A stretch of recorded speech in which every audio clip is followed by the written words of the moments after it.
Next up, we have our one sustainability science project of the evening. Ben Bostick is their faculty advisor, and they've been measuring and improving air quality in the subway system. Barry? Okay, good evening, everyone. My name is Barry Sang, and I'm here with my fellow sustainability science students to talk to you today about how we research air quality within the New York City subway system. This project hits home for us because, like millions of New Yorkers, we take the subway and we rely on it to take us and connect us to our friends, our workplaces, and anywhere else in the city. However, the subway does have its challenges, especially ones that we may not be able to see. Air pollution can reach very high levels within the New York City subway system. So much that air in the subway system can contain particulate matter 2.5, which is fine particles found in the air that have diameters generally 2.5 micrometers or smaller. This particulate matter 2.5, or PM 2.5, often includes metal particles from train wheels, brakes, and tracks. The PM 2.5 in the subway system often exceeds the safe zone air quality levels, which can lead to serious health implications like respiratory issues, cardiovascular health risks, and neurological effects. As researchers, we took the charge to measure PM 2.5 in air movement within the subway system. So for our project, we focused on the following deliverables. First, data and long-term records of PM 2.5 in the subway system, accomplished by collecting air quality data within the subway cars and in the stations. Second, a report on how air movement affects PM 2.5 levels, accomplished by creating a predictive and dynamic airflow model. And third, data-supported intervention strategies for transit agencies to research the feasibility, accomplished by testing these intervention strategies with our airflow model. Let's take a closer look at our data collection process.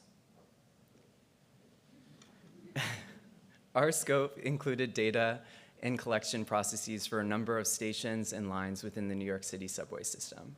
For the purposes of this presentation, we'll focus on the 86th Street station. Our team used personal air sensors to collect this air quality data, and this was the first time air quality data was collected at scale for the New York City subway system, a monumental feat within itself. Let's orient ourselves a bit more to the 86th Street station. To really properly understand airflow, we need to understand all the points in which air can exit and enter this station model, or this box diagram. Imagine you're starting your commute and you're walking to the subway. You're walking to the subway on 86th Street and you see the vents on the sidewalk, an air access point. You enter the station through the stairwell, an air access point. You descend to the lower level of this platform through the internal staircase, an air access point. And you're waiting for the downtown trains, so you look over into the tunnel, and you guessed it, another air access point. It's important to note that in this station and in all box models, the inflow and outflow of air need to be equal. In other words, the same amount of air coming into the station needs to equal the same amount of air exiting the station. Now, while you were all waiting for your train, our team of researchers were spending hours in this station collecting data. On this screen, you can see a snapshot of our data, which is PM 2.5 concentration on the platforms at 86th Street. On the y-axis, you can see PM 2.5. On the x-axis, you can see local time. This particular data collection spanned 3 hours. The black line indicates data collection on the upper platform. The red line indicates data collected on the lower platform. This data shows PM 2.5 is consistently above the New York City outdoor air and safe zone air quality levels. It also shows that the lower platform, the red line on this graph, is consistently above the PM 2.5 levels of the upper platform, which is in line with our understanding because the lower platform is deeper in the station and has less ventilation. The data shows that PM 2.5 changes dramatically within seconds. This also shows that just a single point of collection or a single data point of PM 2.5 can never tell a complete story of the station's health and air quality. So let's zoom in a little bit more on the upper platform to show the data for specifically that platform in these highlighted areas where we collected data. So this graph on this screen shows a smaller section of our previous data set with PM2.5 again on the y-axis and local time on the x-axis. This is spanning about 9 minutes of that total 3-hour data collection that we conducted. The gray boxes indicate train movements in and out of the station. The lines indicate the different airflow access points in which we were collecting data. So think the platform and the entry and exit stairs on the separate platform. So again, imagine yourself, you're walking down to the subway station and you're entering it right when a train is arriving. The train pushes dirty air from the tunnel and you feel that gust of wind. And as that train leaves the station, it creates a vacuum. And now air flushes back into the station coming from the tunnel, the platform, and the vents. You can feel that push and pull of the air just from the train's movements. So looking at this data, you can see our main findings for this are that the trains are the main driver of these spikes in PM2.5 and the main drivers of airflow. Many locations in this station experience this effect, perhaps at different times depending on their close proximity to the train. And the tunnel is that main source of dirty air for PM2.5 that's moving throughout the station. Now that we've established these findings for the station model, it's important for us to look more into what could potentially change or lower the PM2.5 within the station. So we created a model, and with this model, we tested 2 scenarios to see how PM2.5 would react.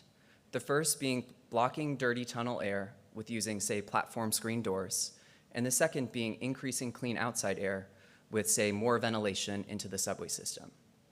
Again, in all box models, the inflow and outflow of air need to be equal, so these two need to complement each other, so you have natural dynamics of the airflow. Now let's see how this potentially reduced the PM2.5. This graph is showing our model outputs of the PM2.5 removed from the subway station based on these different scenarios. The y-axis shows the relative change in PM2.5 mass removed. The x-axis shows our base model and the scenarios tested. So the base model is at 100%, and that's what we're comparing our scenarios to. As you can see by these large percentages, increasing ventilation significantly reduces PM2.5.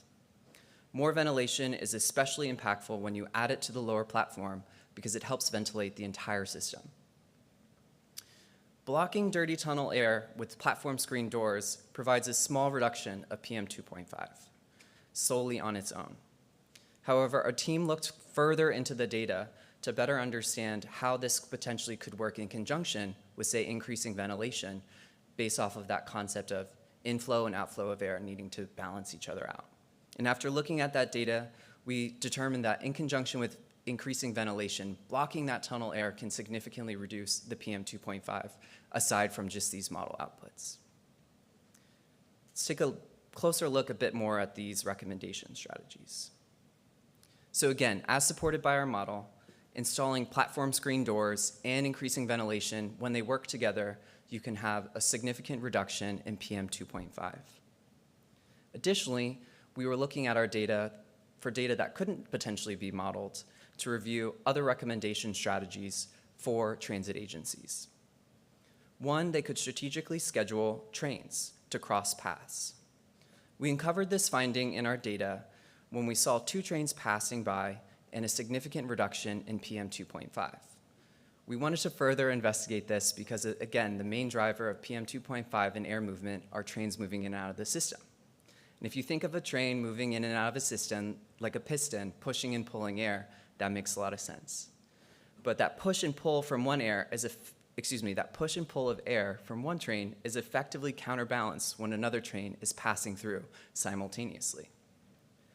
This airflow effectively recycles the station air, and we see a rapid decrease in PM2.5. Other recommendations that we were reviewing from a literature perspective were cleaning the tunnels. Transit agencies can clean the tunnels more frequently to better reduce the potential dust and metal fragments that are potential sources for PM2.5. So what we want you to really walk away from this presentation is PM2.5 can reach very high levels and can change drastically within seconds. The tunnel is that main source of dirty air and that main source of PM 2.5, and that train is the main driver of pushing that PM 2.5 in and out of the system. And for transit agencies, they should really use this model and this data that we've collected to better understand intervention strategies that could pull that lever of reducing PM 2.5. And finally, investigating the feasibility of these intervention strategies to see what potentially works in their budgets and without too much subway disruption to really increase, or rather decrease, the PM 2.5 within the subway system. I want to thank our team here for their long hours collecting this data, modeling this data, reviewing it, and our faculty advisor, Ben Bostick, for his incredible guidance. And I want to thank you all for attending our presentation. This is just a snapshot, and we hope you read our paper once it's eventually published with even more research, even more intervention strategies. So thank you so much.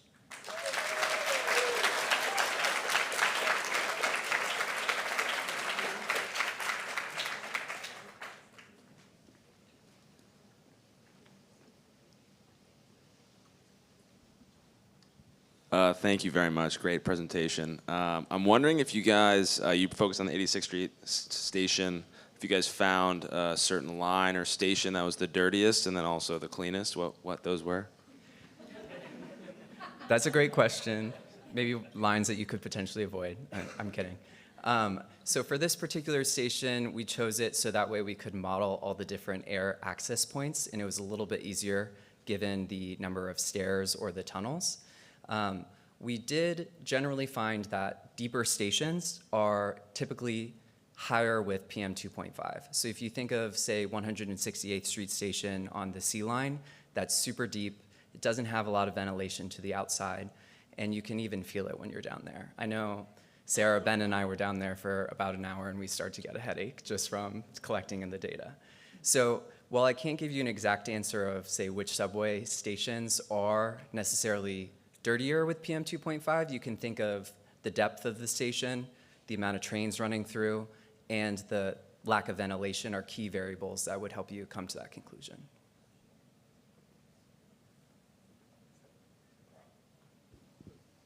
Very good presentation. I have a, you said that this was the only study of air pollution inside the subway system.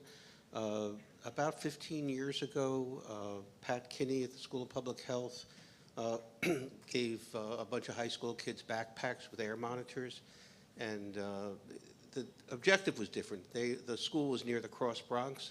They were trying to find out where the pollution was coming from, and they found out most of it was coming from the subway. But I imagine there were some other studies also. Did you look at other studies? Thank you for that clarifying question. And I do want to say there has been other studies within the subway station. The part that differentiates ours is the model that we have created, so we can have a better predictive measure of PM 2.5. We reviewed a lot of literature of New York City subway station air quality measurements and in other international cities as well. But say what differentiates ours is that continuous monitoring of, say, the trains in the subway stations, because usually just one or two sets of data doesn't necessarily tell a compelling story or cohesive story of the air quality in a station, since it changes so often. But we definitely stand on the shoulders of so many other great researchers that came before and published this data. Thank you so much.